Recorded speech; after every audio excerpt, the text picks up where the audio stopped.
যেভাবে পানি উঠছে মানুষের কোটি কোটি টাকার মাল সব ভিজে গেছে। পুরা গুদাম জুড়েই পানি, পানি আর পানি। যাই হোক, কতটা সারাদিন কষ্টের পরে কিছুটা নিরাশ হয়েছে। এখনও অনেক পানি আছে, রাত্রে কী হইব সেটাও জানি না।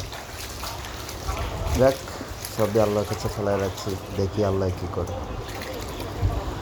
কিন্তু যে মালগুলা ভিজে গেছে সেগুলা অনেক ধরনের কোম্পানি অনেক বড় ক্ষতি হয়ে যাবে আর কি।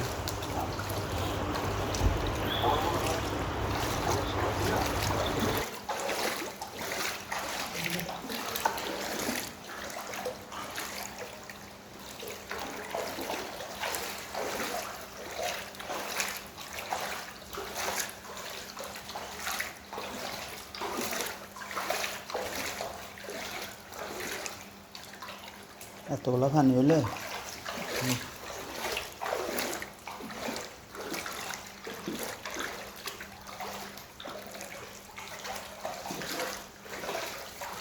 কেরোসো ডুবে যেতেছে, তাই আর কি করবো আমরা।